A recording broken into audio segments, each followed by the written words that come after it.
Hello दोस्तों, स्वागत है आपका हमारे यूट्यूब चैनल के समान अध्ययन सीरीज में। समान अध्ययन सीरीज के अंतर्गत परीक्षा योद्धा का समान अध्ययन का बुक हम लोग कंप्लीट कर रहे हैं। 2 लेक्चर मॉडर्न हिस्ट्री का कंप्लीट हो चुका है। आज थर्ड लेक्चर है। आज हम लोग स्टार्ट करने वाले हैं बंगाल विभाजन, स्वदेशी आंदोलन, मुस्लिम लीग एवं होम रूल लीग आंदोलन से संबंधित कौन कौन से प्रश्न पिछली एग्जाम में पूछे जा चुके हैं और उनका डिस्क्रिप्शन भी आज हम लोग देखेंगे। तो आइए बिना देर के सेशन को स्टार्ट करते हैं। असाइनमेंट में पूछा गया, निम्नलिखित में से कौन बंगाल के विभाजन का फैसला किया। तो बंगाल के विभाजन का फैसला जो करने वाले थे वो थे लॉर्ड कर्जन, लेकिन ऑप्शन में कहीं आपका लॉर्ड कर्जन नहीं दिया हुआ है। लॉर्ड कर्जन ने किया था बंगाल विभाजन और ये किया था 1905 में। तत्कालीन वायसराय थे उसमें कौन, लॉर्ड कर्जन थे, जो बंगाल विभाजन का घोषणा किए थे 1905 ईस्वी में किए थे। और इसको लागू जब किया गया था, लागू किया गया था 16 अक्टूबर 1905 को। 19 जुलाई 1905 को बंगाल विभाजन हो गया, लेकिन 16 अक्टूबर 1905 को इसको लागू किया गया। अब बंगाल विभाजन के बाद 2 प्रांत आपके बने बंगाल के, आधुनिक पश्चिम बंगाल हो गया और उड़ीसा और बिहार सहित ये आधुनिक पश्चिम बंगाल में जो 2 प्रांत बंगाल के थे। और पूर्वी बंगाल एवं असम था, दूसरा जो पार्ट बना वो पूर्वी बंगाल एवं असम थे। 1911 ईस्वी में लॉर्ड हार्डिंग द्वितीय ने क्या किया, तो बंगाल विभाजन को फिर से रद्द किया गया ये। और इसमें राजधानी भी स्थानांतरित हुई थी। राजधानी को कहाँ ले गया था, तो दिल्ली ले जाया गया था। पहले राजधानी जो था भारत का वो कोलकाता ही था। 1911 के बाद दिल्ली शिफ्ट हुआ था राजधानी। नेक्स्ट देखिए क्वेश्चन 7th जेपीसीपीटी में पूछा गया, आधुनिक भारत के इतिहास की निम्नलिखित घटनाओं को काल क्रमानुसार आपको व्यवस्थित करना है। कौन कैसे हुआ है वो करना। तो स्वदेशी आंदोलन देखिए बंगाल विभाजन के बाद ही हुआ था स्वदेशी आंदोलन। लखनऊ समझौता हम लोग देखे थे 1916 में हुआ था। और स्वदेशी आंदोलन जो है 1905-1906 इसका कार्यकाल था, उसी समय हुआ था स्वदेशी आंदोलन बंगाल विभाजन के समय ही 1905 में। मॉर्ले मिंटो सुधार जो है, ये मॉर्ले मिंटो सुधार कब हुआ है, तो 1909 में। और मॉन्टेग्यू चेम्सफोर्ड सुधार जो था वो हुआ था 1919 में। अखिल भारतीय मुस्लिम लीग की स्थापना हुई है कब, तो ये हुई अखिल भारतीय मुस्लिम लीग की स्थापना 30 दिसंबर 1906। मतलब सबसे पहला हो गया आपका स्वदेशी आंदोलन जो कि 7 अगस्त 1905 से स्टार्ट हो गया। और अखिल भारतीय मुस्लिम लीग का स्थापना हुआ है 30 दिसंबर 1906। मॉर्ले मिंटो सुधार हम लोग जान रहे हैं 1909। और लखनऊ समझौता हुआ है दिसंबर 1916 में। नेक्स्ट क्वेश्चन देखते हैं कि 1905 में प्रथम भारतीय इंडस्ट्रियल कॉन्फ्रेंस कहाँ संपन्न हुई थी, तो ये संपन्न हुई थी आपका बनारस में 1905 में। नेक्स्ट क्वेश्चन है, किसके नेतृत्व में अखिल भारतीय मुस्लिम लीग की स्थापना हुई थी। अखिल भारतीय मुस्लिम लीग की स्थापना जो हुई थी आगा खान के नेतृत्व में हुआ था 30 दिसंबर 1906 को ढाका में। कहाँ पे हुआ था, ढाका में। नवाब सलीमुल्लाह खां एवं आगा खां के नेतृत्व में ये भारतीय मुस्लिम लीग का गठन किया गया था। कहाँ किया गया था, ये भी याद रखेंगे, ढाका में किया गया था। आगा खां को मुस्लिम लीग का प्रथम अध्यक्ष भी बनाया गया था। 30 दिसंबर 1906 को मुस्लिम लीग का स्थापना हुआ। नेक्स्ट क्वेश्चन देखिए कि भारत सरकार अधिनियम 1912 में ब्रिटिश भारत में कौन से प्रमुख विकास में से संबंधित कुछ समस्याओं को संबोधित किया गया था। तो क्या किया गया था, कौन सी प्रमुख समस्याओं को संबोधित किया गया था। इसमें प्रमुख समस्या था बंगाल का पुनर्गठन। बंगाल का पुनर्गठन किया गया था 25 जून 1912 को। बंगाल पुनर्गठन को शाही स्वीकृति मिली और इस अधिनियम ने बंगाल के पुनर्गठन से संबंधित कई समस्याओं का समाधान किया। 1905 में बंगाल प्रेसिडेंसी को 2 भागों में विभाजित कर दिया गया था। बंगाल विभाजन हम लोग देखें लॉर्ड कर्जन के समय में हुआ था, 1905 में विभाजित किया गया था। और पूर्वी हिस्से को असम प्रांत के साथ जोड़कर पूर्वी बंगाल और असम का नया प्रांत बन गया था।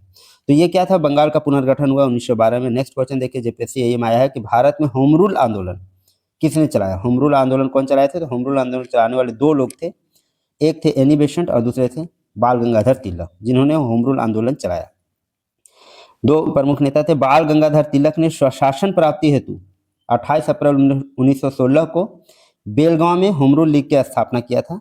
और इनके द्वारा जो स्थापित लीग का प्रभाव कहाँ कौन कौन से एरिया में था, तो कर्नाटक, महाराष्ट्र, जिसमें बम्बई को छोड़कर मध्य प्रांत एवं बरार तक फैला हुआ था। ये बाल गंगाधर तिलक द्वारा जो होम रूल स्थापना किया गया था, होम रूल लीग की स्थापना जो कि 28 अप्रैल 1916 को किया गया था। इनका प्रभाव कर्नाटक, महाराष्ट्र में बम्बई को छोड़कर मध्य प्रांत और बरार तक फैला हुआ था। और एनी बेसेंट ने होम रूल का स्थापना कब किया, तो सितंबर 1916 में, और ये की है मद्रास में होम रूल लीग का स्थापना किया। जॉर्ज अरुंडेल को लीग का सचिव बनाया गया। तिलक ने अपने पत्र मराठा एवं केसरी तथा एनी बेसेंट ने अपने पत्र जो है कॉमनवेल्थ एवं न्यू इंडिया के माध्यम से गृह शासन का जबरदस्त प्रचार किया। देखिए ये भी बहुत इंपॉर्टेंट है कि तिलक का जो पत्र है ये मराठा और ये केसरी किनका है पत्र, तो ये तिलक का है।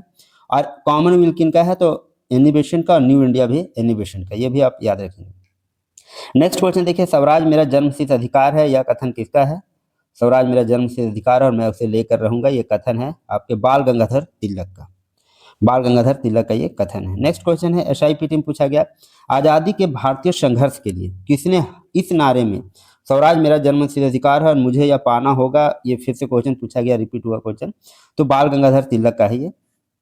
और ये बोले कब थे इसको? तो 1916 के कांग्रेस अधिवेशन लखनऊ में जब हो रहा था उसमें ये बोले थे।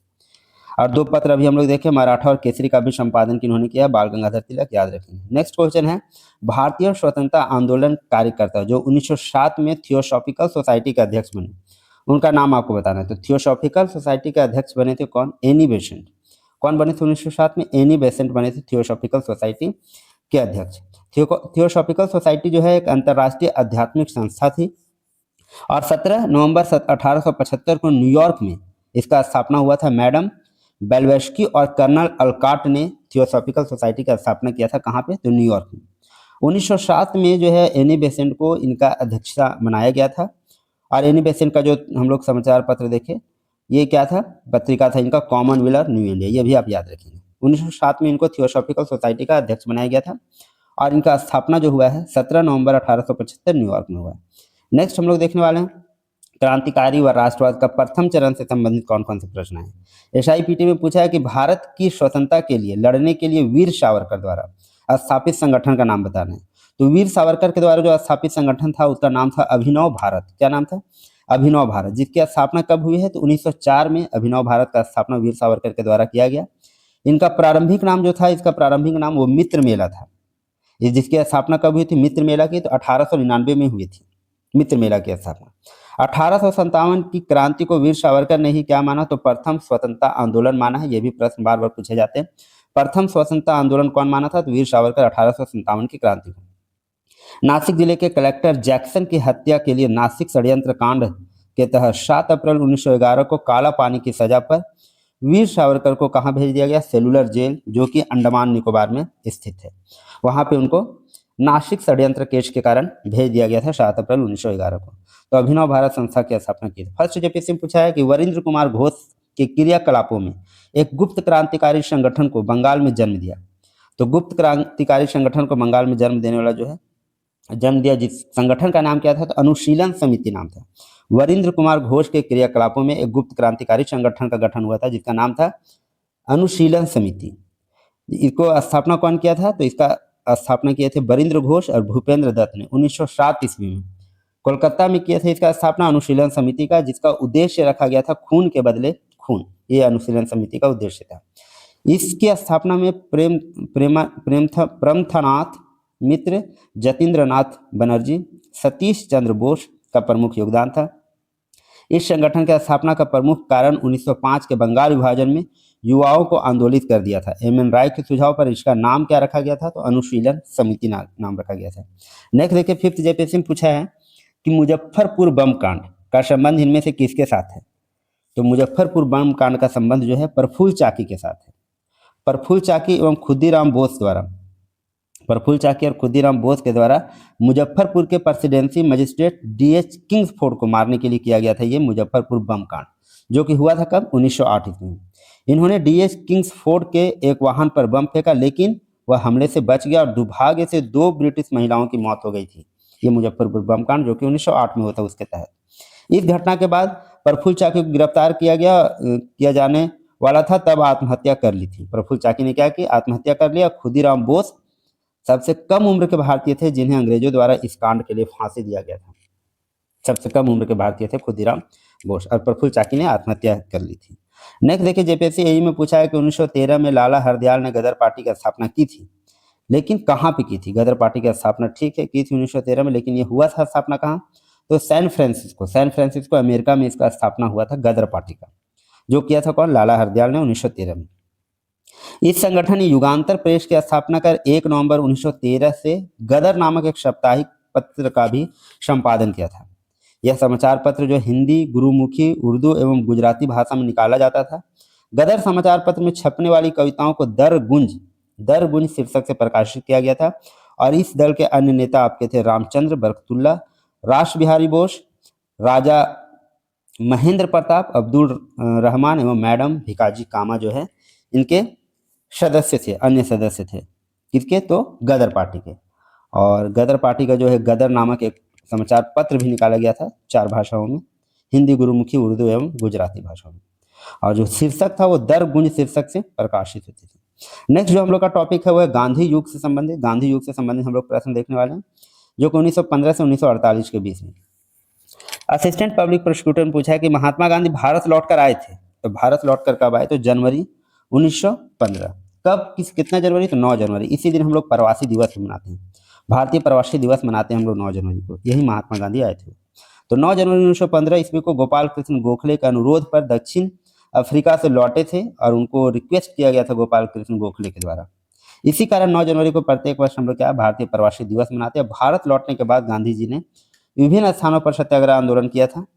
सबसे पहला कहाँ? तो 1917 का चंपारण सत्याग्रह किया। 1918 में खेड़ा सत्याग्रह, प्रथम विश्व युद्ध के बाद खिलाफत आंदोलन, असहयोग आंदोलन आपका 1920 से 22, सविनय अवज्ञा आंदोलन हो गया 1930 से 31। ये देखिए, इस भी आप बिल्कुल याद रखिएगा। आप गोलमेज सम्मेलन पर बातचीत करने के लिए 1931 में गए थे। गांधी इरविन समझौता हुआ 1931 में। अब भारत छोड़ो आंदोलन जो है, इनके प्रमुख आंदोलन जो गांधी जी के द्वारा किए गए थे। नेक्स्ट देखिए प्रश्न है, महात्मा गांधी ने भारत में पहला आश्रम कहाँ स्थापित किया? तो पहला आश्रम जो स्थापित किए वो अहमदाबाद में किए थे। पहला आश्रम वो दक्षिण अफ्रीका से जब लौटे थे, पहला आश्रम अहमदाबाद में 25 मई 1915 ईस्वी को हम अहमदाबाद के कोचरब क्षेत्र में स्थापित किए थे। 17 जून 1917 को आश्रम को साबरमती के किनारे पर खुली जमीन के भूभाग पर स्थानांतरित कर दिया गया था। साबरमती बाद में स्थानांतरित किया गया। पहले ये जो आश्रम खोले थे वो अहमदाबाद में खोले थे 25 मई 1915 को। उसके बाद 17 जून 1917 को ये शिफ्ट कर दिया गया कहाँ पे? साबरमती।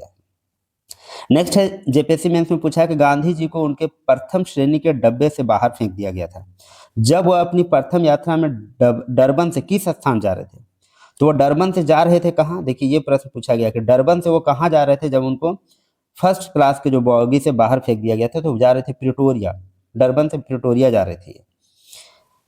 गांधी जी का डरबन पहुंचने के कुछ ही हफ्तों के भीतर उन्हें विवाद सुलझाने के लिए प्रिटोरिया जाने को कहा गया था, लेकिन 7 जून 1893 को पीटर मैरिट्सबर्ग में प्रिटोरिया जाने वाली ट्रेन के प्रथम श्रेणी के डिब्बे से उतार दिया गया। गांधी जी ने पीटर मैरिट्स रेलवे स्टेशन के तहत वेटिंग हॉल में वो रात बिताए थे। तो कहाँ जा रहे थे जो उनको प्रथम श्रेणी के डब्बे से बाहर उतार दिया गया था? ये बहुत इंपॉर्टेंट, डरबन से प्रिटोरिया जा रहे थे, याद रखेंगे। नेक्स्ट देखिए प्रश्न पूछा गया, गांधी जी अपना राजनीतिक गुरु किसको मानते थे? तो राजनीतिक गुरु मानते थे गोपाल कृष्ण गोखले को। किनको मानते थे? गोपाल कृष्ण गोखले को राजनीतिक गुरु मानते थे महात्मा गांधी। 1912 में गोपाल कृष्ण गोखले की सलाह पर ही गांधी जी अफ्रीका गए थे और महात्मा गांधी के दक्षिण अफ्रीका से लौटने के बाद उन्हें व्यक्तिगत रूप से गोपाल कृष्ण गोखले द्वारा निर्देशित किया गया। गोपाल कृष्ण गोखले ने सर्वेंट ऑफ इंडिया सोसाइटी का स्थापना किए थे, लेकिन कब किए थे सर्वेंट ऑफ इंडिया सोसाइटी? 1915 में। महात्मा गांधी दक्षिण अफ्रीका से भारत कब लौटे थे? तो 9 जनवरी 1915, वो भी याद रखें। नेक्स्ट देखिए सीजीएल 2024 में पूछा है, महात्मा गांधी ने सर्वप्रथम अखिल भारतीय संघर्ष का नेतृत्व किसके खिलाफ सत्याग्रह का आह्वान करके किया था? तो ये अखिल भारतीय संघर्ष नेतृत्व किसके खिलाफ सत्याग्रह का आह्वान किया था? तो रॉलेट एक्ट के खिलाफ। रॉलेट एक्ट कब पारित हुआ था? 1919 में। गांधी जी ने रॉलेट एक्ट के खिलाफ सत्याग्रह का आह्वान किया था, जिसे अंग्रेजों ने अभी अभी पारित किया था। इस अधिनियम में क्या हुआ था? अभिव्यक्ति की स्वतंत्रता, मौलिक अधिकारों पर अंकुश लगाया गया था और पुलिस शक्ति को मजबूत किया गया था। तो रॉलेट एक्ट के खिलाफ सत्याग्रह का ये क्या किए थे? सत्याग्रह का आह्वान किया था महात्मा गांधी ने। नेक्स्ट देखिए SIPT में पूछा है, 1982 ईस्वी में फिल्म गांधी में महात्मा गांधी के चरित्र को किस अभिनेता ने निभाया था? तो उनके चरित्र को निभाने वाला जो नेता था वो बेन किंगसले था। इसमें एक प्रश्न और पूछा जाता है कि इसका निर्देशन किसने किया था? तो निर्देशन अगर पूछा जाए तो रिचर्ड एटनबरो, और महात्मा गांधी के चरित्र को निभाया था वो था बेन किंगसले। 1982 में फिल्म बना था गांधी। बेन किंगसले नेता था और रिचर्ड एटनबरो के द्वारा यह निर्देशित था। इसकी पटकथा जो लिखी थी जॉन ब्राइली ने लिखी थी। जीवनी पर आधारित, महात्मा गांधी की जीवनी पर आधारित यह फिल्म 1893 ईस्वी में गांधी के जीवन पर निर्णायक क्षण को दर्शाता है। उन्हें केवल गोरों के डिब्बे में होने के कारण दक्षिण अफ्रीका का ट्रेन से बाहर फेंक दिया गया था, क्योंकि वहां सिर्फ गोरे लोग बैठे हुए थे। SEPT 2012 में पूछा है, गांधी जी के अनुसार स्वराज क्या है? तो स्वराज क्या है? जब हम स्वयं पर शासन करना सीख जाते हैं तो उसे स्वराज कहते हैं गांधी जी के अनुसार। गांधी जी के स्वराज की अवधारणा अत्यंत व्यापक है। स्वराज का अर्थ केवल राजनीतिक स्तर पर विदेशी शासन से स्वाधीनता प्राप्त करना नहीं, बल्कि इसमें सांस्कृतिक नैतिक स्वाधीनता का विचार भी निहित है। यह राष्ट्र निर्माण में परस्पर सहयोग व मेल मिलाप पर बल देता है। शासन के स्तर पर यह सच्चे लोकतंत्र का पर्याय है। ये गांधी जी के अकॉर्डिंग है। नेक्स्ट देखिए, पूछा गया क्वेश्चन एसीपीटी में कि यह कथन, मैं उस प्रत्येक धागे में ईश्वर का दर्शन करता हूँ जो मैं चरखे से करता हूँ, ये कथन किसका हो सकता है? गांधी जी का ही हो सकता है, बिल्कुल। मोहनदास करमचंद गांधी का एक कथन है। उन्होंने कहा कि मैं जब भी चरखे पर धागा खींचता हूँ तो भारत के गरीबों के बारे में सोचता हूँ। आज भारत के गरीबों ने भगवान पर भरोसा खो दिया है। भूख से तड़पता हुआ व्यक्ति जो सिर्फ पेट भरने की इच्छा रखता है, उस उसका भगवान है। उसके लिए कोई भी उसे रोटी देता है, वही उसका मालिक है, जिसके जरिए वह भगवान को भी देख सकता है। ऐसे लोगों को जो पूरी तरह स्वस्थ हैं, दान देना खुद को और उन्हें नीचा दिखाना है। उन्हें किसी तरह के काम की जरूरत है और वह काम जो लाखों लोगों को रोजगार देगा वह सिर्फ हाथों से कटाई करना ही हो सकता है। ये चरखा चलाते समय उनका वक्तव्य था। नेक्स्ट ऐसे पीटी में पूछा, गांधी जी के अनुसार स्वयं को खोजने का सबसे अच्छा तरीका क्या है? तो दूसरे की सेवा में स्वयं को डुबो देना चाहिए। ये स्वयं को खोजने का सबसे अच्छा तरीका मानते थे वो। नेक्स्ट है, गांधी जी ने सत्याग्रह वाक्यांश को के दौरान बनाया। सत्याग्रह वाक्यांश को जो बनाया था किसके दौरान? दक्षिण अफ्रीका में बनाया था सत्याग्रह वाक्यांश को। सबसे पहला सत्याग्रह का प्रयोग भी दक्षिण अफ्रीका में किया गया था इनके द्वारा। सत्याग्रह आंदोलन का राजनीतिक विरोध का एक अभिनव रूप में जिन्हें भारतीय राजनीति में क्रांति ला दी, लाखों लोगों को ब्रिटिश राज के खिलाफ हथियार उठाने के लिए भी प्रेरित किया। गांधी जी का मानना था कि राजनीतिक अधिकार प्राप्त करने का एकमात्र कानूनी साधन क्या है? सत्याग्रह ही है, क्योंकि वह सत्य और अहिंसा पर आधारित है। भारत आने से पहले उन्होंने दक्षिण अफ्रीका में रंगभेद और नस्लभेद का विरोध किया। वहां रहकर उन्होंने भारतीयों के ही नहीं बल्कि अन्य वंचित तबके के लोगों को भी न्याय दिलाने के लिए संघर्ष किया। ऐसा ही एक संघर्ष द ग्रेट मार्च, जो महात्मा गांधी के लिए विदेश में सबसे बड़ी जीत बनकर उभरा था। 1 मिनट। नेक्स्ट क्वेश्चन देखिए, पूछा गया है असिस्टेंट पब्लिक प्रोसिक्यूटर में कि बाल गंगाधर तिलक के निधन पर किसने कहा था, एक शेर की आवाज खामोश हो गई? ये बोलने वाले कौन थे? ये महात्मा गांधी ही बोले थे। 1 अगस्त 1920 ईस्वी को बाल गंगाधर तिलक का बॉम्बे में निधन हो गया था और उनकी उसमें उम्र थी 64 वर्ष। शोकाकुल महात्मा गांधी ने अखबार यंग इंडिया में लिखा था, एक विशाल व्यक्ति चला गया, एक शेर की आवाज आज शांत हो गई। तिलक ने जिस तन्मयता से और आग्रह से अविरल गाथा सुनाई, वैसा कोई नहीं कर पाया। ये गांधी जी का वक्तव्य था जब बाल गंगाधर तिलक मर गए थे, तो बोले एक शेर आज चला गया। नेक्स्ट है, रॉलेट एक्ट लाने का प्रयोजन क्या था? तो रॉलेट एक्ट लाने का प्रयोजन जो था वह राष्ट्रीय एवं क्रांतिकारी गतिविधियों पर रोक लगाना, ये रॉलेट एक्ट का मेन उद्देश्य था। 17 मार्च 1919 को केंद्रीय विधान परिषद से पास हुआ यह रॉलेट एक्ट रॉलेट अधिनियम बन गया और रॉलेट एक्ट के द्वारा अंग्रेजी सरकार जिसको चाहे जब चाहे बिना मुकदमा चलाए जेल में बंद रख सकती थी। इसलिए इस कानून को बिना वकील, बिना अपील और बिना दलील का कानून कहा गया, क्योंकि जब चाहे किसी को भी उठा के वो जेल में बंद कर सकती थी। रॉलेट एक्ट को भारतीय जनता ने काला कानून कहकर भी इसकी आलोचना की थी। नेक्स्ट क्वेश्चन है आपका कि जालियांवाला बाग नरसंहार ये कब हुआ था? ये हुआ था 13 अप्रैल 1919 की ये घटना है, जब जालियांवाला बाग आपका हत्याकांड हुआ था। निहत्थे भारतीयों से बड़ी भीड़ पर गोलीबारी कर दी गई थी। नेक्स्ट है SIPT में जालियांवाला बाग नरसंहार, ये पूछा गया, ये बार बार प्रश्न पूछा जाता है। 13 अप्रैल 1919 को हुआ। जनरल डायर जो था ये आदेश दे दिया था निहत्थे भारतीयों पर गोली चलाने के लिए, जिसमें 10 मिनट में हुई गोलीबारी में 379 व्यक्ति मारे गए और 1200 से ज्यादा घायल हो गए थे। 1940 में उधम सिंह नामक एक भारतीय द्वारा लंदन में डायर की हत्या कर दी गई थी 1940 में। लेकिन जालियांवाला बाग हत्याकांड हुआ है कब? 13 अप्रैल 1919 में। और ये जनरल डायर की हत्या उधम सिंह द्वारा 1940 में किया गया था लंदन में। SIPT में देखिए जालियांवाला बाग हत्याकांड कहाँ हुआ? तो ये हुआ था आपका अमृतसर में। कहाँ पे हुआ था? ये अमृतसर में हुआ था। नेक्स्ट है पंचायत सेक्रेटरी में प्रश्न पूछा गया है कि जालियांवाला बाग नरसंहार की जांच के लिए नियुक्त जो आयोग था, उस आयोग का क्या नाम था? उसका नाम था हंटर कमीशन, हंटर आयोग बनाया गया था। जालियांवाला बाग की जांच के लिए हंटर आयोग का गठन किया गया था। 14 अक्टूबर 1919 को भारतीय सरकार ने विकार जांच समिति के गठन की घोषणा की। अध्यक्ष लॉर्ड विलियम हंटर के नाम पर इस समिति को क्या बोला गया? तो इस समिति को बोला गया हंटर आयोग के रूप में, क्योंकि उसके अध्यक्ष थे लॉर्ड विलियम हंटर। नेक्स्ट है असिस्टेंट पब्लिक प्रोसिक्यूटर ने पूछा कि हंटर कमीशन के समानांतर एक गैर सरकारी समिति का भी गठन किया गया था, जिसके सदस्य कौन थे? तो सदस्य मोतीलाल नेहरू, सी आर दास और अब्बास तैयबजी थे। हंटर कमीशन तो सरकारी समिति हो गया, लेकिन जालियांवाला बाग हत्याकांड जांच के लिए गैर सरकारी समिति का भी गठन किया गया था भारतीय लोगों द्वारा, जिसमें मोतीलाल नेहरू, सी आर दास और अब्बास तैयबजी ये सारे जो थे उसके सदस्य थे। भारतीय राष्ट्रीय कांग्रेस ने नरसंस हत्या की जांच के लिए मदन मोहन मालवीय के नेतृत्व में एक आयोग नियुक्त किया, और इसके अन्य सदस्य में आपके मोतीलाल नेहरू, गांधी जी, अब्बास तैयबजी, सी आर दास एवं पुपुल जयकर ये सारे उसके सदस्य थे। अध्यक्ष कौन थे? तो मदन मोहन मालवीय। ये भारतीय राष्ट्रीय कांग्रेस द्वारा गठन किया गया था ये आयोग का। नेक्स्ट है मुसलमानों द्वारा दिए जाने वाले खलीफा के दर्जे के खिलाफ विश्वव्यापी विरोध में निम्न में से कौन सा आंदोलन प्रारंभ हुआ था?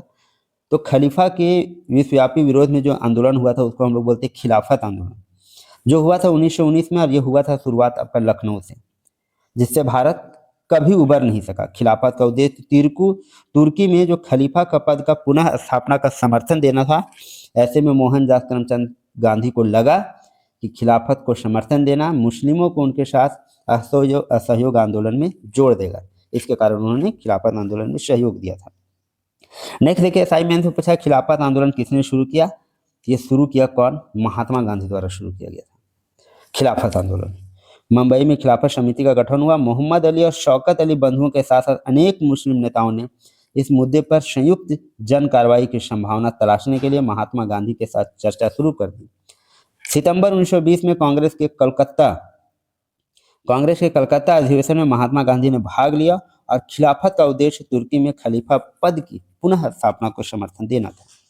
ऐसे में मोहनदास करमचंद गांधी को लगा कि खिलाफत को समर्थन देने से मुस्लिम लीग जो है उनके साथ असहयोग आंदोलन में सहयोग करेंगे। टॉपिक का चर्चा करने वाले हैं वो है असहयोग आंदोलन। असहयोग आंदोलन संबंधित देखिए कौन कौन से प्रश्न पूछे, बहुत इंपॉर्टेंट ये टॉपिक है, आपके सारे टॉपिक इंपॉर्टेंट है। असहयोग आंदोलन से हमेशा प्रश्न बनते हैं। कौन सी घटना के बाद व्यापक रूप से यह माना जाता है कि गांधी जी ने पूर्ण रूप से असहयोग आंदोलन शुरू कर दिया था? तो घटना क्या था? तो ये जालियांवाला बाग हत्याकांड के बाद पूर्ण रूप से असहयोग आंदोलन शुरू कर दिया गया था। कब हुआ था ये जालियांवाला बाग हत्याकांड? तो आपका हुआ 13 अप्रैल 1920 में। असहयोग आंदोलन शुरू हुआ 1920 में। रॉलेट एक्ट और जालियांवाला बाग हत्याकांड जो संयुक्त रूप से उत्तरदायी था इस आंदोलन के लिए। नेक्स्ट है असिस्टेंट पब्लिक प्रोसिक्यूटर ने पूछा है कि असहयोग का प्रस्ताव गांधी जी ने इंडियन नेशनल कांग्रेस के किस विशेष अधिवेशन में पारित किया था? तो ये जो विशेष अधिवेशन था वो कलकत्ता में आयोजित हुआ था। असहयोग आंदोलन का प्रस्ताव जो है भारतीय राष्ट्रीय कांग्रेस के कलकत्ता अधिवेशन में पारित किया गया था और इसकी शुरुआत गांधी जी द्वारा 1 अगस्त 1920 को किया गया था। असहयोग आंदोलन का प्रस्ताव गांधी जी ने लिखा था। 1 वर्ष में स्वराज का नारा गांधी जी ने असहयोग आंदोलन के दौरान दिया था। 1 वर्ष में स्वराज, याद रखेंगे इस नारा को, असहयोग आंदोलन के दौरान दिया गया था। शिक्षा संस्थाओं का असहयोग आंदोलन के समय सर्वाधिक बहिष्कार बंगाल में हुआ। पंजाब में लाला लाजपत राय के नेतृत्व में शिक्षा का बहिष्कार किया गया। शिक्षा का बहिष्कार मद्रास में क्या हुआ? बिल्कुल असफल रहा। मद्रास में शिक्षा का बहिष्कार सफल नहीं रहा। नेक्स्ट देखिए प्रश्न है कि भारत में ब्रिटिश शासन के खिलाफ असहयोग आंदोलन का नेता कौन था? तो कौन मुख्य नेता थे आपके? मोहनदास करमचंद गांधी। नेक्स्ट प्रश्न पूछा है जेपीएससी अकाउंट ऑफिसर में कि महात्मा गांधी ने 1922 के असहयोग आंदोलन को वापस क्यों ले लिया गया था? तो चौरी चौरा नामक स्थान पर हिंसक घटना हुआ था। यहाँ पे पुलिस थाने में आग लगा दी गई थी। इसके कारण ये असहयोग आंदोलन वापस ले लिए थे, क्योंकि ये पूर्ण रूपेण अहिंसक आंदोलन था, लेकिन यहाँ पे हिंसा भड़क चुकी थी। ये हुआ था चौरा चौरी घटना जो उत्तर प्रदेश के गोरखपुर जिले में हुआ था। ये 4 फरवरी 1922 को हुआ था। जब क्या हुआ था, असहयोग आंदोलन में भाग लेने वाले जो प्रदर्शनकारी थे, एक बड़ा समूह पुलिस के साथ भिड़ गया और पुलिस को ने जबरन रोकना चाहा तो जनता ने आक्रोश में आकर थाना में आग लगा दी, जिससे एक थानेदार एवं 21 सिपाहियों की मृत्यु हो गई थी। और इस घटना के हिंसक होने के बाद ही गांधी जी ने 12 फरवरी 1922 को असहयोग आंदोलन वापस ले लिया था। ये स्टार्ट हुआ था आपका जो चौरा चौरी घटना है, ये स्टार्ट हुआ 4 फरवरी 1922 को हुआ चौरा चौरी नामक घटना, लेकिन यह आंदोलन वापस लिया गया 12 फरवरी 1922 को। असहयोग आंदोलन की शुरुआत महात्मा गांधी ने कब की? तो 1 अगस्त 1920 को की। 4 फरवरी 1922 को आपका चौरा चौरी घटना हुआ और 12 फरवरी को इसको वापस ले लिया गया। नेक्स्ट क्वेश्चन है कि सीजीएल 2016 में पूछा चौरी चौरा तहसील कौन से जिले में है? देखिए अभी हम लोगों ने पढ़ा गोरखपुर जिले, उत्तर प्रदेश का गोरखपुर, जहां नाराज भीड़ स्थानीय पुलिस को आग लगा दिया था, उत्तर प्रदेश का ये गोरखपुर जिला था। नेक्स्ट क्वेश्चन देखते हैं।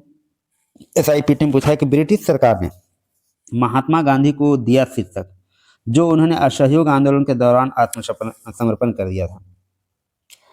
तो जो ब्रिटिश सरकार इनको पदवी दी थी या फिर शीर्षक जो दिया था, कैसर हिंद की उपाधि दिया गया था, तो असहयोग आंदोलन के दौरान वो वापस कर दिए थे।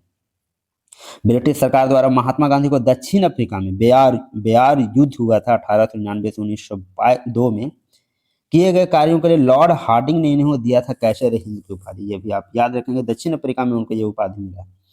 अंग्रेजों द्वारा किया जाने वाला जालियांवाला बाग हत्याकांड के बाद महात्मा गांधी विक्षुब्ध हुए और उन्होंने कैसर हिंद की उपाधि रिटर्न कर दी। रविंद्रनाथ टैगोर ने नाइटहुड और सर की उपाधि भी वापस कर दी थी, ये ध्यान रखेंगे। नेक्स्ट एसआई में क्रांतिकारी राष्ट्रवाद का द्वितीय चरण से, अभी हम लोग प्रथम चरण देख रहे थे, अब द्वितीय चरण से संबंधित प्रश्न देखने वाले। काकोरी षड्यंत्र केस के साथ कौन संबंधित है? तो काकोरी षड्यंत्र केस के साथ संबंधित है आपके राम प्रसाद बिस्मिल भी हैं, अशफाक उल्ला खान और राजेंद्र लाहिड़ी भी हैं, और चंद्रशेखर आजाद, ये सारे हैं। मतलब ऑल ऑफ द एबव, ये करेक्ट आपका आंसर। सब जो है काकोरी ट्रेन डकैती केस, जो काकोरी षड्यंत्र केस के भी नाम से जाना जाता है, ये एक ट्रेन डकैती जो लखनऊ के पास काकोरी नामक गांव में हुआ था। 9 अगस्त 1925 की वो रात थी जब ब्रिटिश शासन के खिलाफ भारतीय स्वतंत्रता आंदोलन के दौरान हुई थी, जिसे हिंदुस्तान रिपब्लिकन एसोसिएशन के भारतीय क्रांतिकारियों द्वारा आयोजित किया गया था। इस मिशन के लिए बिस्मिल ने 9 क्रांतिकारियों को चुना था, राम प्रसाद बिस्मिल, जिसमें लोग कौन कौन थे? राजेंद्र लाहिड़ी थे, रोशन सिंह थे, सचिंद्र बख्शी थे, अशफाक उल्ला खां थे, मुकुंदी लाल थे, मनमनाथ गुप्त थे, मुरारी शर्मा थे, बनवारी लाल और चंद्रशेखर आजाद, ये सारे लोग थे। ये कब हुई है? देखिए नेक्स्ट प्रश्न पूछा गया, काकोरी ट्रेन डकैती कब हुई थी? घटना है 1925 की, 9 अगस्त 1925 की ये घटना है। ये यहाँ कहाँ पे हुआ था? ये लखनऊ के पास हुआ था, काकोरी नामक स्थान था। 8 डॉन मालगाड़ी से खजाना लूटकर अंजाम दिया गया था ये घटना को। इस कांड में क्या हुआ था? राम प्रसाद बिस्मिल, अशफाक उल्ला खां, रोशन सिंह, चंद्रशेखर आजाद और राजेंद्र लाहिड़ी, ये सारे शामिल थे। नेक्स्ट प्रश्न पूछा गया, काकोरी साजिश में कौन शामिल नहीं था? तो चंद्रशेखर आजाद तो थे, राम प्रसाद बिस्मिल भी थे, अशफाक उल्ला भी थे, सुखदेव थापड़ जो है ये शामिल नहीं थे। तो कौन शामिल नहीं था ये पूछा गया था, करेक्ट आंसर होगा सुखदेव थापड़ शामिल नहीं थे। बीसीओ में पूछा गया कि सरफरोशी की तमन्ना अब हमारे दिल में है, ये गीत किसने लिखा है? ये गीत लिखा गया है राम प्रसाद बिस्मिल के द्वारा। राम प्रसाद बिस्मिल, सरफरोशी की तमन्ना बादशाह राम प्रसाद बिस्मिल ने एक मुकदमे के दौरान अदालत में अपने साथियों के साथ सामूहिक रूप से गाकर लोकप्रिय बनाया था। बिस्मिल जो है अजीम बादी ने इससे भारतीय स्वतंत्रता संग्राम के नौजवान स्वतंत्रता सेनानियों के लिए संबोधि गीत के रूप में लिखा था। सरफरोशी की तमन्ना अब हमारे दिल में है, देखना है जोर कितना बाजुए कातिल में, ये जो है राम प्रसाद बिस्मिल का है। नेक्स्ट प्रश्न SIPT 2017 में पूछा है कि स्वतंत्रता सेनानी का नाम जो हसरत के नाम से कविता लिखता था, उस स्वतंत्रता सेनानी का नाम क्या था जो हसरत नाम से कविता लिखता था? उनका नाम है अशफाक उल्ला खां। अशफाक उल्ला खां हसरत के नाम से कविता लिखता था। ये ब्रिटिश शासन के खिलाफ भारतीय स्वतंत्रता आंदोलन में एक भारतीय स्वतंत्रता सेनानी, हिंदुस्तान रिपब्लिकन एसोसिएशन के सह संस्थापक थे, जो बाद में हिंदुस्तान सोशलिस्ट रिपब्लिकन एसोसिएशन बन गया था। नेक्स्ट जो प्रश्न है यह है झारखंड सेक्रेटेरिएट में पूछा गया है कि भगत सिंह तथा सुखदेव को छोड़कर वे तीसरे कौन थे जिन्हें सेंट्रल असेंबली में बम फेंकने के लिए गिरफ्तार किया गया और फांसी की सजा दी गई? तो भगत सिंह, सुखदेव और कौन थे? राजगुरु। कौन थे? राजगुरु। इन्होंने क्या किया था? सेंट्रल असेंबली में बम फेंका था और इनको फांसी का सजा मिला था। निर्धारित योजना के अनुसार भगत सिंह बटुकेश्वर दत्त ने 8 अप्रैल 1919 को केंद्रीय असेंबली में खाली स्थान पर बम फेंका था, जिसके बाद उन्होंने स्वयं गिरफ्तारी देकर अपना संदेश दुनिया के सामने रखा। इसके बाद 23 मार्च 1931 को शाम के करीब 7:33 पर भगत सिंह, सुखदेव और राजगुरु को फांसी दे दिया गया था। नेक्स्ट असिस्टेंट पब्लिक प्रोसिक्यूटर ने पूछा किसने कहा था attempted to shed English blood as a humble revenge for inhuman hanging of patriotic Indian youth? ये किनके द्वारा बोला गया था? ये बोला गया था लाइन मदन लाल ढींगरा के द्वारा। मदन लाल ढींगरा क्या थे? एक प्रख्यात चिकित्सक साहिब दीतामल के पुत्र थे। भारत में ब्रिटिश सरकार द्वारा भारतीयों की अमानवीय हत्याओं का बदला लेने के लिए एक ब्रिटिश अधिकारी विलियम हंट कर्जन वैली की हत्या कर दी थी। कौन? मदन लाल ढींगरा ने विलियम हंट कर्जन वैली की हत्या की थी। और मदन लाल ढींगरा ने कहा था कि attempted to set English blood as a humble revenge for inhuman hanging of patriotic Indian youth. ये वर्ड बोला गया था मदन लाल ढींगरा द्वारा। जेपीएससी ये पूछा कि रानी गौडनल्यू ने अंग्रेजों को भारत से निकालने हेतु आदिवासी आंदोलन कहाँ चलाया था? रानी गौडनल्यू अंग्रेजों को भारत से निकालने के लिए एक आदिवासी आंदोलन चलाया था, और ये चलाई कहाँ थी? तो मणिपुर में। रानी गौडनल्यू ने अंग्रेजों को भारत से निकालने हेतु मणिपुर में आदिवासी आंदोलन की शुरुआत की थी। ये छापामार युद्ध और शस्त्र संचालन में अत्यंत निपुण थी। उन्हें भारत सरकार द्वारा समाज सेवा के क्षेत्र में 1982 में पद्म भूषण से भी सम्मानित किया जा चुका है रानी गौडनल्यू को। कब दिया गया है पद्म भूषण? तो 1982 में। इनकी स्मृति में 1996 में डाक टिकट भी जारी किया गया था। मणिपुर में एक आदिवासी आंदोलन का नेतृत्व किया था इन्होंने अंग्रेजों के खिलाफ। लोग देखते हैं असहयोग आंदोलन के बाद का जो राष्ट्रीय आंदोलन था उससे संबंधित प्रश्न देखते हैं। असिस्टेंट पब्लिक प्रोसिक्यूटर ने पूछा है कि निम्नलिखित में से कौन नो चेंजर्स नहीं था? तो नो चेंजर्स नहीं था कौन? सी राजगोपालचारी। ये क्या था? नो चेंजर्स के प्रमुख सदस्यों में सी राजगोपालचारी, राजेंद्र प्रसाद, सरदार वल्लभ भाई पटेल और एम अंसारी शामिल थे। इसमें ये सारे लोग थे। तथा स्वराजवादी दल से जुड़े उल्लेखनीय लोगों में CR दास, विठल भाई पटेल, मोतीलाल नेहरू, हकीम अहमद खां थे। भारतीय राष्ट्रीय कांग्रेस ने अपने कार्यकर्ताओं के बीच विभाजन का अनुभव किया, जिसके परिणाम स्वरूप दो वैचारिक समूह बनाए गए, स्वराजवादी और नो चेंजर्स। स्वराजवादियों का उद्देश्य बहिष्कार को समाप्त करना था, जबकि नो चेंजर्स ने बहिष्कार जारी रखने पर जोर दिया था। प्रश्न पूछा गया कि निम्नलिखित में से कौन नो चेंजर नहीं था? नो चेंजर नहीं था में आपके हैं सी राजगोपालचारी, और जबकि नो चेंजर्स था ये होना चाहिए एक्चुअली प्रश्न, नो चेंजर्स ग्रुप में थे ये सी राजगोपालचारी एक्चुअली। नेक्स्ट क्वेश्चन है कि इन घटनाओं का आपको सही कालक्रम बताना है। साइमन कमीशन है, नेहरू रिपोर्ट है, स्वराज पार्टी की स्थापना, हंटर कमीशन। तो हंटर कमीशन कब बना था? देखिए हंटर कमीशन बना 1919 में। स्वराज पार्टी की स्थापना हुई है 1923 में। नेहरू रिपोर्ट ये 10 अगस्त 1928 की बातें हैं, और साइमन कमीशन 3 फरवरी 1928 की बातें। तो सबसे पहला हंटर कमीशन, हंटर आयोग का गठन किया गया था जालियांवाला बाग हत्याकांड के लिए। स्वराज पार्टी का स्थापना हुई 1 जनवरी 1923 को, मोतीलाल नेहरू द्वारा किया गया था ये। साइमन कमीशन का जो गठन हुआ था वो 3 फरवरी 1928, और नेहरू रिपोर्ट हुआ था, नेहरू रिपोर्ट जो सौंपा गया था 10 अगस्त 1928 में। नेक्स्ट देखिए प्रश्न हाई स्कूल टीचर में पूछा है कि लाहौर में साइमन कमीशन के विरोध में जुलूस का नेतृत्व किसने किया? तो लाहौर में जो नेतृत्व कर रहे थे उनका नाम है लाला लाजपत राय। यहीं पे इनको लाठी से चोट भी लग गया था। लाला लाजपत राय एक भारतीय क्रांतिकारी राजनीतिक और लेखक थे, जिन्हें पंजाब केसरी के नाम से भी जाना जाता था। उन्होंने साइमन कमीशन के खिलाफ विरोध में उनके साहसी नेतृत्व और जनमत को ऊपर उठाने के लिए एक राष्ट्रवादी पत्रिका भी लिखा था, द पीपल की भी स्थापना किया था। कौन? तो लाला लाजपत राय। नेक्स्ट देखिए असिस्टेंट पब्लिक प्रोसिक्यूटर ने पूछा है कौन सुमेलित नहीं है? तो लाहौर समझौता, लाहौर घोषणा जो है 1929 में हुई है। बांग्लादेश की उत्पत्ति भी 1971 में, और शिमला समझौता भी 1972 में हुआ। लेकिन ताशकंद समझौता ये जो है भारत और पाकिस्तान के बीच में हुआ ताशकंद समझौता, ये हुआ है 1966 में। कब हुआ है? 1966 में। ताशकंद जो घोषणा है, ताशकंद घोषणा भारत और पाकिस्तान के बीच 10 जनवरी 1966 को हुआ। यह एक शांति समझौता था, और इस समझौता में भारत के प्रधानमंत्री थे पंडित जवाहरलाल नेहरू, और पाकिस्तान के राष्ट्रपति जो अयूब खां के मध्य यह समझौता हुआ था। और 11 जनवरी 1966 ईस्वी को ताशकंद, सोवियत संघ, वर्तमान उज्बेकिस्तान, ताशकंद कहाँ है? तो अभी उज्बेकिस्तान है, तो वहाँ पे हुआ था ये समझौता। नेक्स्ट प्रश्न पूछा है 5th जेपीएससी में, कांग्रेस ने पूर्ण स्वराज की घोषणा सबसे पहले कहाँ की? कांग्रेस जो पूर्ण स्वराज की घोषणा सबसे पहले कहाँ की है? तो लाहौर में। लाहौर अभी कहाँ? पाकिस्तान में। दिसंबर 1929 में लाहौर में आयोजित कांग्रेस के ऐतिहासिक अधिवेशन में जवाहरलाल नेहरू ने को अध्यक्ष बनाया गया, और इस अधिवेशन में एक प्रस्ताव पारित कर कांग्रेस ने पूर्ण स्वराज का अपना लक्ष्य घोषित किया था। और 31 दिसंबर 1929 को रात 12 बजे जवाहरलाल नेहरू रावी नदी के तट पर अपार जनसमूह के मध्य नवग्रहित तिरंगे झंडे को फहराया था। कब? 31 दिसंबर 1929 के रात को, और लाहौर घोषणा हुआ है दिसंबर 1929 में।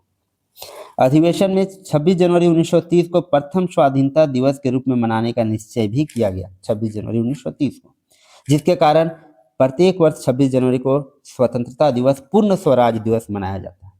26 जनवरी को पहले घोषणा किया गया था मनाने का। नेक्स्ट देखिए असिस्टेंट पब्लिक प्रोसिक्यूटर ने पूछा है किसने सबसे पहले पाकिस्तान शब्द का प्रयोग किया है। तो पाकिस्तान शब्द का प्रयोग करने वाले सबसे पहला व्यक्ति हैं चौधरी रहमत अली। चौधरी रहमत अली ने पहले पाकिस्तानी शब्द का प्रयोग किया। इन्होंने पाकिस्तान शब्द 29 मिलियन मुसलमानों के लिए गढ़ा जो भारत के 5 उत्तरी भागों पंजाब, उत्तरी पश्चिमी सीमा प्रांत, कश्मीर, सिंध और बलूचिस्तान में रहते थे। इन्होंने मुसलमानों के लिए एक स्वतंत्र मातृभूमि भारत के उत्तरी भाग में पाकिस्तान, बंगाल में मुसलमानों के लिए बंगे इस्लाम और हैदराबाद दक्कन में मुसलमानों के लिए उस्मानिस्तान की बात की थी। ये चौधरी रहमत अली जो है, हैदराबाद और दक्कन में जो बात किया था उस्मानिस्तान का, बंगे इस्लाम का बात किया गया था बंगाल में, और पाकिस्तान उत्तरी भागों में मांगा गया था। 6 जेपीएससी में पूछा है कि पाकिस्तान प्रस्ताव की रूपरेखा किसने तैयार की। तो पाकिस्तान प्रस्ताव की रूपरेखा तैयार करने का श्रेय सिकंदर हयात खां को जाता है। पाकिस्तान प्रस्ताव को सिकंदर हयात खां ने तैयार किया था, जिसे 23 मार्च 1940 को फजलुल हक ने पेश किया था। सिकंदर हयात खां ने कहा था, पहले मैं पंजाबी हूं तब एक मुसलमान। ये पाकिस्तान प्रस्ताव की रूपरेखा इन्होंने तैयार की थी। नेक्स्ट है सविनय अवज्ञा आंदोलन, गांधी इरविन समझौता, गोलमेज सम्मेलन और पूना पैक्ट से संबंधित कौन कौन से प्रश्न बने। जेपीएससी असिस्टेंट और पर्सनल असिस्टेंट पूछा है गांधी जी ने दांडी मार्च कब किया था। तो गांधी जी जो दांडी मार्च किए थे वो किए थे 12 मार्च 1930 को प्रारंभ किए थे। अपने 78 समर्थकों के साथ ये दांडी मार्च प्रारंभ हुआ। साबरमती आश्रम से 385 किलोमीटर दूर जाना था और दांडी स्थित जगह में जाकर प्रस्थान कर गए थे ये लोग कब, तो 12 मार्च 1930 को। और 24 दिन की यात्रा के बाद ये 6 अप्रैल 1930 को पहुंचे थे दांडी, और वहां पर पहुंचकर समुद्र तट पर नमक कानून को तोड़ा था इन्होंने दांडी मार्च के दौरान। सुभाष चंद्र बोस ने लिखा, महात्मा गांधी जी की दांडी मार्च की तुलना इल्बा से लौटने पर नेपोलियन के पेरिस मार्च के और राजनीतिक सत्ता प्राप्त करने के लिए मुसोलिनी के रोम मार्च से की जा सकती है।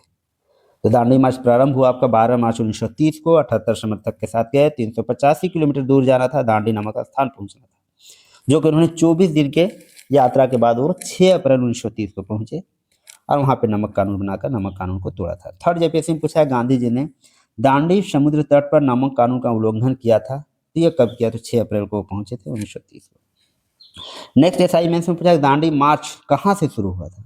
ये शुरू हुआ था आपका साबरमती आश्रम से। साबरमती आश्रम 385 किलोमीटर दूर या फिर 240 मील तक ये यात्रा था, जिसे उस समय नवसारी कहा जाता था, जो अब गुजरात राज्य में है। जब गांधी जी ने 6 अप्रैल 1930 के सुबह 8:30 बजे ब्रिटिश राज के नमक कानून को तोड़ा, तो इसने लाखों भारतीयों द्वारा नमक कानूनों के खिलाफ बड़े पैमाने पर सविनय अवज्ञा के कृत्यों को जन्म दिया था। नेक्स्ट एसआईपीटी में पूछा है कि दांडी कूच के लिए जाना जाने वाला दांडी गांव कहाँ पर है। तो दांडी गांव आपका गुजरात में है। नेक्स्ट इससे प्रश्न पूछा है कि दांडी यात्रा किस स्थान से प्रारंभ हुई थी। तो यह साबरमती आश्रम से प्रारंभ हुई थी।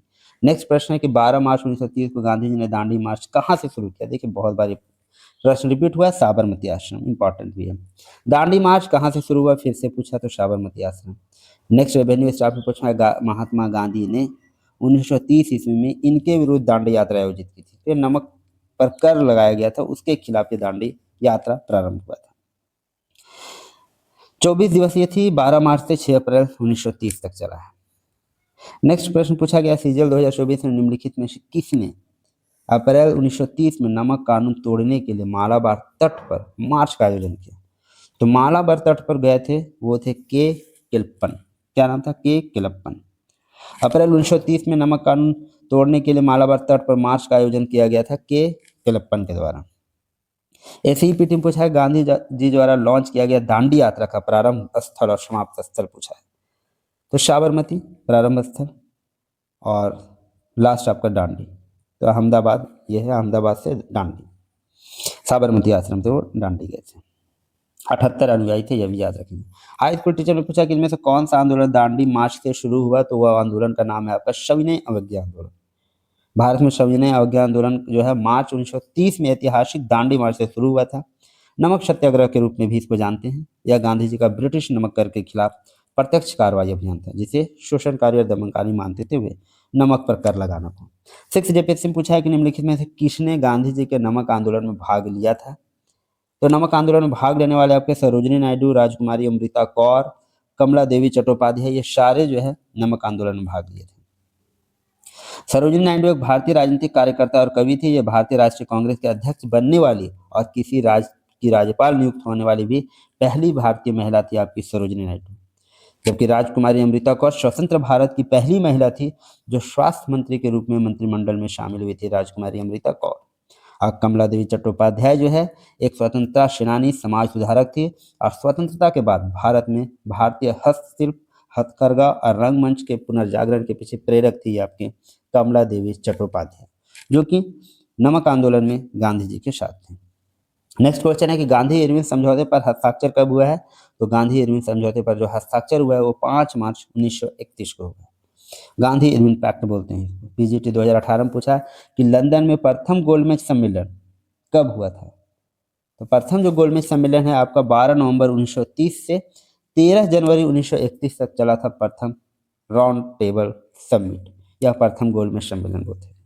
12 नवंबर 1930 से 13 जनवरी 1930 तक लंदन के सेंट जेम्स पैलेस में लॉर्ड इरविन के प्रयासों से साइमन कमीशन के प्रस्ताव पर विचार करने के लिए आयोजित किया गया था।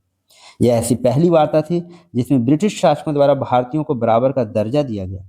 प्रथम गोलमेज सम्मेलन जिसमें 89 सदस्यों में से 13 ब्रिटिश राजनीतिक दलों के और शेष जो है 76 भारतीय उदारवादी दल, मुस्लिम लीग, हिंदू महासभा, दलित वर्ग, व्यापारी वर्ग तथा राजवाड़ों के प्रतिनिधि शामिल हुए थे।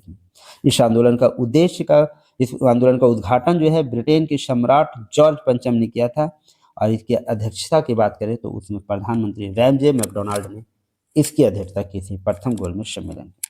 नेक्स्ट है सीजीएल 2016 में पूछा है कि भारत में संवैधानिक सुधारों पर चर्चा करने के लिए पहला गोलमेज सम्मेलन जो आयोजन हुआ है लंदन में हुआ है। संवैधानिक सुधारों पर चर्चा हो रही थी। आइए हम लोग नेक्स्ट क्वेश्चन देखते हैं।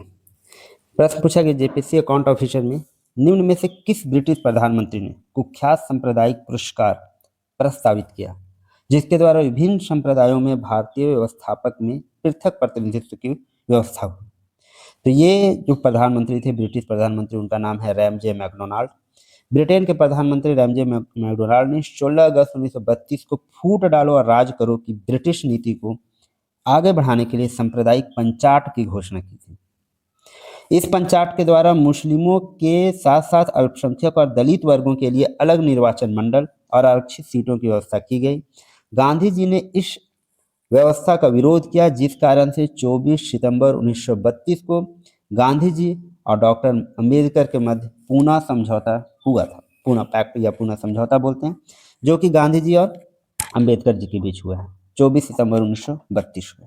वो जो सांप्रदायिक पंचाट की घोषणा किए थे रैमजे मैकडोनाल्ड, उसमें मुस्लिमों के साथ साथ अल्पसंख्यक और दलित वर्गों के लिए अलग निर्वाचन का व्यवस्था किया गया था। इसी का विरोध किए थे महात्मा गांधी, जिसके कारण पूना पैक्ट हुआ है। नेक्स्ट, पूना पैक्ट कब हुआ तो 1932 आपका करेक्ट आंसर होगा। ये ब्रिटिश प्रधानमंत्री रैमजे मैकडोनाल्ड ने 16 अगस्त 1932 को जो सांप्रदायिक पंचाट किया था जिसमें पृथक निर्वाचन पद्धति को न केवल मुसलमानों के लिए जारी किया बल्कि दलित वर्गों पर भी लागू कर दिया था।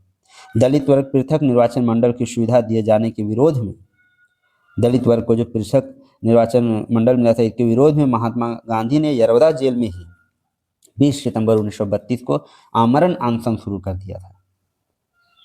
आमरण अनशन 20 सितंबर 1932 को यरवदा जेल में मदन मोहन मालवीय, डॉक्टर राजेंद्र प्रसाद, पुरुषोत्तम दास टंडन, सी राजगोपालचारी आदि के प्रयत्नों से गांधी जी के उपवास के 5 दिन बाद 5 दिन उपवास कर दिए थे और 24 सितंबर 1932 को गांधी जी और अम्बेडकर के बीच पूना समझौता हुआ।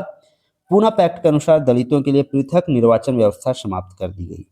ये पूना पैक्ट का रिजल्ट है। तथा विभिन्न प्रांतीय विधानमंडलों में दलित वर्ग के लिए 71 से बढ़ाकर 148 सीटें आरक्षित कर दी गई थी। केंद्रीय विधानमंडल में 18% सीटें दलित वर्गों के लिए रिजर्व कर दी गई थी। ये पूना पैक्ट का था। नेक्स्ट है, फर्स्ट डिप्टी कलेक्टर ने पूछा है कि बी आर अम्बेडकर के बारे में कौन सा कथन सत्य नहीं है। उन्होंने हिंदू कोड बिल प्रस्तुत किया तो ये किया। जाति प्रथा को समाप्त करने के हक में थे बी आर अम्बेडकर, तो वो भी थे।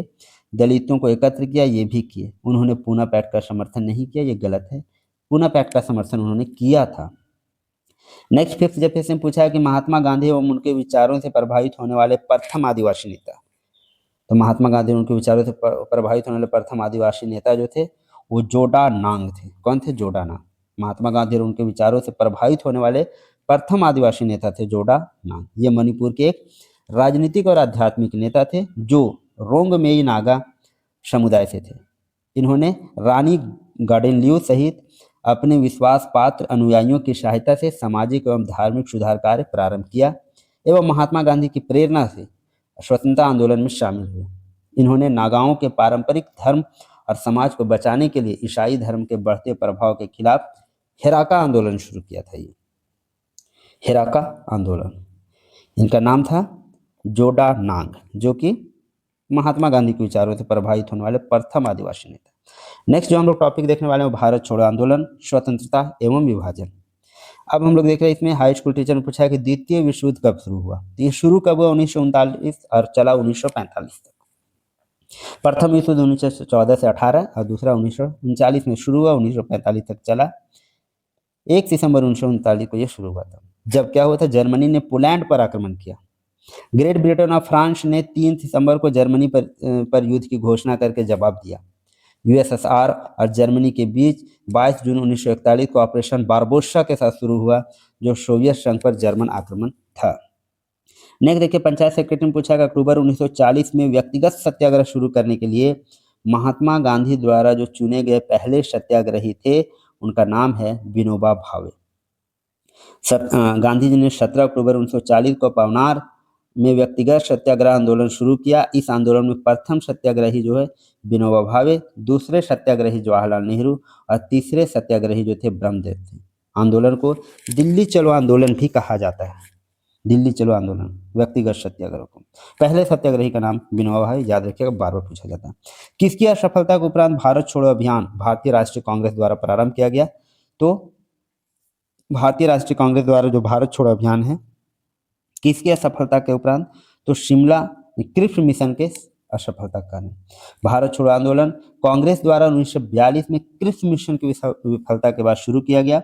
महात्मा गांधी ने क्रिप्स प्रस्तावों को उत्तर तिथीय चेक, पोस्ट डेटेड चेक कहा था और कहा था तथा किसी और ने संभवतः जवाहरलाल नेहरू ने इनमें से ऐसे बैंक के नाम जो टूट रहा है शब्दों को जोड़ा। जवाहरलाल नेहरू ने कहा कि उनके पुराने मित्र क्रिप्स शैतान के वकील बनकर आए थे। इस समय भारत का वायसराय लॉर्ड लिनलिथगो थे।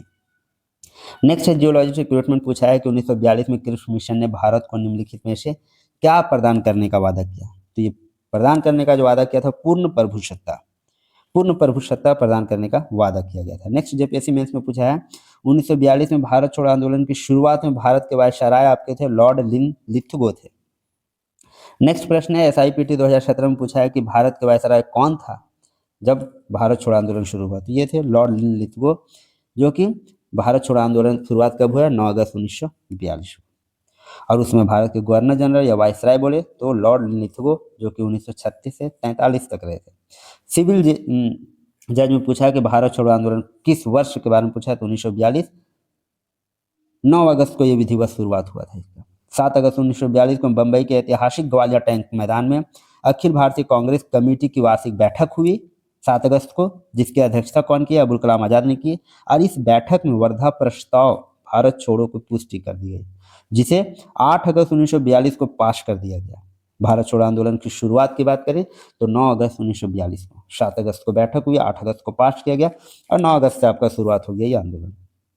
भारत छोड़ो आंदोलन को अगस्त क्रांति के नाम से भी जाना जाता है और इस आंदोलन में गांधी जी और सरोजिनी नायडू को गिरफ्तार करके आगा खां पैलेस में रखा गया था। इस आंदोलन के दौरान उषा मेहता ने 14 अगस्त 1942 ईस्वी को मुंबई शहर के विभिन्न केंद्रों से कांग्रेस रेडियो का गुप्त रूप से संचालन प्रारंभ किया था उषा मेहता ने। नेक्स्ट एसआईपीटी में पूछा है कि भारत में भारत छोड़ो आंदोलन कब शुरू हुआ? और 9 अगस्त आपके ऑप्शन है नहीं, लेकिन 9 अगस्त 1942 करेक्ट था। ऐसे 8 अगस्त अगर है तो वो भी आप मार के जा सकते हैं। नेक्स्ट है कि महात्मा गांधी ने किस स्वतंत्रता आंदोलन में करो या मरो का नारा दे दिया था? तो करो या मरो का नारा जो दिया गया था वो भारत छोड़ो आंदोलन के दौरान ही दिया गया था। नेक्स्ट है झारखंड एक्साइज कांस्टेबल ने पूछा है किस वर्ष महात्मा गांधी द्वारा भारत छोड़ो का नारा, तो ये भी 1942 में ही दिया गया होगा ऑब्वियसली। नेक्स्ट है एसई 2012 में पूछा कि भारत छोड़ो आंदोलन के दौरान गांधी जी द्वारा दिया गया कौन सा आह्वान एक राष्ट्रीय नारा बन गया, करो या मरो। क्या नारा दिया गया था, करो या करो नहीं, करो या मरो। यह होगा करो या मरो का नारा महात्मा गांधी द्वारा। नेक्स्ट हाई स्कूल टीचर ने पूछा कि करो या मरो का नारा किस आंदोलन से, तो ये आपका हो गया किस आंदोलन होगा, भारत छोड़ो आंदोलन से संबंधित था। नेक्स्ट करो या मरो का नारा किनका था, तो यह महात्मा गांधी का था। नेक्स्ट क्वेश्चन देखते हैं, करो या मरो का नारा किसने दिया, फिर से वही क्वेश्चन महात्मा गांधी। जेपीएससी ये पूछा है कि ब्रिटिश संसद द्वारा भारतीय स्वतंत्रता अधिनियम पारित हुआ, तो भारतीय स्वतंत्रता आंदोलन जो पारित हुआ है वो हुआ है जुलाई 1947 में ब्रिटिश संसद द्वारा। भारतीय स्वतंत्रता अधिनियम 1947 माउंटबेटन योजना पर आधारित था। ब्रिटिश सरकार द्वारा इसे 18 जुलाई 1947 को पारित किया गया, जिसके तहत भारत को भारत और पाकिस्तान दो स्वतंत्र राष्ट्रों में विभक्त कर दिया गया था। और इस अधिनियम के अनुसार 14 अगस्त को पाकिस्तान और 15 अगस्त को भारत स्वतंत्र हुआ। मोहम्मद अली जिन्ना को पाकिस्तान का गवर्नर जनरल नियुक्त किया गया। फर्स्ट जेपीएससी में पूछा है कि निम्नलिखित घटनाक्रम को क्रम से सजाना है आपको, तो यहाँ पे है CR फॉर्मूला जो कि 1944 जुलाई 1944 का।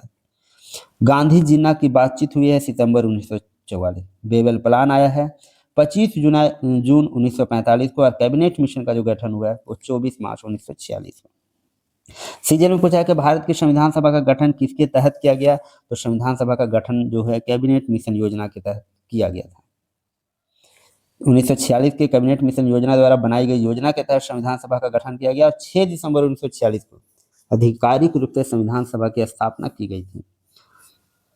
6 जेपीएससी में पूछा गया कि माउंटबेटन योजना जो कि जून 1947 ने निम्नलिखित में से किन प्रांतों में लोक निर्णायक संस्कृति की थी, तो ये किया था किसके लिए, सिंध, बलूचिस्तान, उत्तर पश्चिम सीमांत प्रांत सभी के लिए किया था। 3 जून 1947 को भारत के तत्कालीन गवर्नर जनरल ने वायसराय लॉर्ड माउंटबेटन के तहत उत्तर पश्चिम सीमांत प्रांत पर एक जनमत संग्रह आयोजित किया जाना था, जिससे यह तय किया जा सके कि वहां के लोगों को किस भूभाग में शामिल होना है, भारत में कि पाकिस्तान। स्टेनोग्राफर एग्जाम में पूछा कि निम्नलिखित में किस अधिनियम ने अंततः भारत को दो स्वतंत्र इकाइयों और भारत और पाकिस्तान के रूप में विभाजित किया, तो वो था माउंटबेटन योजना। नेक्स्ट प्रश्न देखिए, 6 जेपीएससी में पूछा है भारतीय स्वतंत्रता के समय अंग्रेजी महाराज कौन था, तो भारतीय स्वतंत्रता के समय अंग्रेजी महाराज आपके जॉर्ज 6 थे, जॉर्ज 6 और ब्रिटिश के प्रधानमंत्री की बात करें तो क्लीमेंट एटली थे, जो लेबर पार्टी से संबंधित थे। नेक्स्ट प्रश्न पूछा है स्वतंत्रता के बाद भारत के अंतिम गवर्नर जनरल कौन थे, अंतिम गवर्नर जनरल जो भारतीय थे चक्रवर्ती राजगोपालचारी। कौन थे, सी राजगोपालचारी जो थे भारत के अंतिम गवर्नर जनरल थे, इनको राजा जी के नाम से भी जाना जाता था। नेक्स्ट है बीसीओ में पूछा है स्वतंत्र भारत के प्रथम गवर्नर जनरल का बात करें तो लॉर्ड माउंटबेटन का कार्यकाल कब से है, तो 15 अगस्त 1947 से 21 जून 1948 तक था। वो स्वतंत्र भारत के प्रथम गवर्नर जनरल की बात करें तो 15 अगस्त को हम लोग आज़ाद हो गए थे और 21 जून 1948 तक के रहे थे, और उसके बाद सी राजगोपालचारी जो है भारत के गवर्नर जनरल बने। एकमात्र भारतीय जो भारत के गवर्नर जनरल बने वो सी राजगोपालचारी। SIPT में पूछा भारत के राष्ट्रीय गीत की रचना किसके द्वारा की गई, तो राष्ट्रीय गीत की रचना हुई है बंकिम चंद्र चटर्जी के द्वारा। बंकिम चंद्र चटर्जी के द्वारा राष्ट्रीय गीत का रचना किया गया। राष्ट्रीय गीत कौन है, वंदे मातरम, जिसको राष्ट्रीय गीत के रूप में स्वीकार किया गया है 26 जनवरी 1950 को। नेक्स्ट देखिए SIPT में पूछा है रविन्द्रनाथ टैगोर का जन गण मन भारत के राष्ट्रीय गान के रूप में अपनाया गया, गीत के कितने पदों को अपनाया गया, केवल पहला छंद को अपनाया गया है। जन गण मन भारत के राष्ट्रीय गान को 24 जनवरी 1950 को स्वीकार किया गया। कब किया गया है, 24 जनवरी 1950। राष्ट्रीय गीत को कब किया गया, 26 जनवरी 1950, और इसके प्रथम छंद को ही राष्ट्रगान के रूप में स्वीकार किया गया। नेक्स्ट क्वेश्चन पूछा गया है शहीद दिवस कब मनाते हैं, तो हम लोग शहीद दिवस मनाते हैं 30 जनवरी को, क्योंकि यही वो दिन था जो 30 जनवरी के दिन ही महात्मा गांधी की हत्या कर दी गई थी, जिसके बाद से इस दिन को शहीद दिवस के रूप में मनाया जाने लगा। राष्ट्रपति और प्रधानमंत्री नई दिल्ली के राजघाट पर गांधी जी को श्रद्धांजलि देते हैं। कहाँ पे, राजघाट। 7th जेपीएससी में पूछा है 1947 से पहले 26 जनवरी को कहा जाता था, तो इसको कहा जाता था पूर्ण स्वराज दिवस। अब गणतंत्र दिवस हो गया, लेकिन पहले इसे कहा जाता था पूर्ण स्वराज दिवस या स्वाधीनता दिवस भी कहते हैं। बीसीओ एग्जाम में पूछा है स्वतंत्र भारत के प्रथम आम चुनाव की बात करें तो ये कब हुआ? 1952 में हुआ। भारत में 25 अक्टूबर 1951 से 21 फरवरी 1952 के बीच आम चुनाव हुए थे, जो 1947 में भारत को स्वतंत्रता मिलने के बाद पहला राष्ट्रीय चुनाव था। मतदाताओं ने भारत की संसद के निचले सदन पहली लोकसभा में 489 सदस्यों को चुना। अधिकांश राज्य विधानसभाओं के चुनाव एक साथ ही हो गए थे। विधानसभा का भी चुनाव साथ में ही हुआ था। आज अब हम लोग देखते हैं सुभाष चंद्र बोस एवं आईएनए से संबंधित कौन कौन से प्रश्न पूछे गए। आईएनए मतलब Indian National Army. JPSC mains में पूछा है कि दिल्ली चलो का सुप्रसिद्ध नारा किनके द्वारा दिया गया है? चलो दिल्ली लिखा हुआ है, दिल्ली चलो या चलो दिल्ली जो भी है, ये नारा दिया गया है सुभाष चंद्र बोस के द्वारा। उन्होंने 1944 ईस्वी में भारतीय राष्ट्रीय सेना इंडियन नेशनल आर्मी को प्रेरित करने के लिए इस नारे का इस्तेमाल किया, जब आईएनए ने बर्मा के खिलाफ अपने सैन्य अभियान की शुरुआत की थी। नेक्स्ट है SIPT 2017 में पूछा है कि भारत के आज़ादी के संघर्ष के लिए स्लोगन तुम मुझे खून दो और मैं तुम्हें आज़ादी दूंगा किसने कहा था? तो ये भी था स्लोगन सुभाष चंद्र बोस का। नेक्स्ट जो प्रश्न है ये पूछा गया झारखंड स्टेट फील्ड क्लर्क में कि नेताजी सुभाष चंद्र बोस ने निम्नलिखित में से कौन सा नारा नहीं दिया? कौन सा नारा नहीं दिया है? तो जय हिंद का नारा दिया, दिल्ली चलो का नारा दिया, तुम मुझे खून दो मैं तुम्हें आज़ादी दूंगा ये भी नारा दिया। जय जवान और जय किसान का नारा लाल बहादुर शास्त्री के द्वारा दिया गया, सुभाष चंद्र बोस के द्वारा नहीं। यह नारा भारत पाकिस्तान युद्ध के दौरान दिया गया था, जय जवान जय किसान। यह नारे का मकसद था कि सैनिकों देश के लिए लड़ने के लिए प्रेरित हो और किसान खाद्यान्न उत्पादन बढ़ाएं, इससे देश में खाद्यान्न की कमी को से निपटने में सुविधा हो। नेक्स्ट है जेपीएससी असिस्टेंट डायरेक्टर में पूछा है कि सुभाष चंद्र बोस ने स्वाधीन भारत की अस्थायी सरकार के गठन की घोषणा की थी। तो अस्थायी सरकार के गठन की जो घोषणा की थी वो 21 अक्टूबर 1943 ईस्वी को की था। आजाद हिंद फौज के सर्वोच्च सेनापति की हैसियत से स्वतंत्र भारत की अस्थायी सरकार बनाई थी, जिसे Germany, Japan, Philippines, Italy, Korea, चीन और आयरलैंड सहित 11 देशों की सरकारों ने मान्यता भी दी थी। अस्थायी सरकार जो सुभाष चंद्र बोस द्वारा बनाया गया था।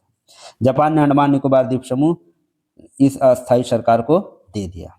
जापान ने अंडमान निकोबार द्वीप समूह जो जापान के कब्जे में था, यह अस्थायी सरकार जो सुभाष चंद्र बोस द्वारा बनाया गया था 21 अक्टूबर 1943 को, तो जापान जो है ये अंडमान निकोबार द्वीप समूह सौंप दिया था। नेक्स्ट जेपीएससी मेंस में पूछा है निम्नलिखित में से कौन से नेता 1947 में स्वतंत्रता प्राप्ति के पश्चात रियासतों को भारत संघ में परिग्रहण कराने के लिए प्रसिद्ध हैं? तो वो नेता हैं आपके वल्लभ भाई पटेल। 15 अगस्त 1947 को ब्रिटिश सार्वभौम सत्ता का अंत हो जाने पर केंद्रीय गृह मंत्री जो हमारे हैं थे उस समय सरदार वल्लभ भाई पटेल के नीति कौशल के कारण हैदराबाद, कश्मीर व जूनागढ़ के अतिरिक्त सभी रियासतें जो है शांतिपूर्वक रूप से भारतीय संघ में शामिल हो गई। उसमें क्या थे? वो केंद्रीय गृह मंत्री थे, होम मिनिस्टर। जेपीएससी मेंस में पूछा है कि भारत में नशीली दवाओं की तस्करी की जांच करने हेतु राजकीय आयोग किस वर्ष गठित किया गया? तो ये राजकीय आयोग गठित किया गया, विविध हम लोग देख रहे हैं, ये किया गया है 1893 में। अफीम पर रॉयल आयोग एक ब्रिटिश आयोग रॉयल आयोग था, जिसे 1893 से 95 में ब्रिटिश भारत के अफीम व्यापार की जांच के लिए विशेष रूप से भारत के भीतर अफीम की खपत के चिकित्सा प्रभावों पर ध्यान केंद्रित करना था। नेक्स्ट है झारखंड स्टेट फील्ड क्लर्क में पूछा है कि पंचशील अनुबंध पर हस्ताक्षर किन देशों के मध्य हुआ था? पंचशील पर जो हस्ताक्षर हुआ वो भारत और चीन के बीच हुआ था।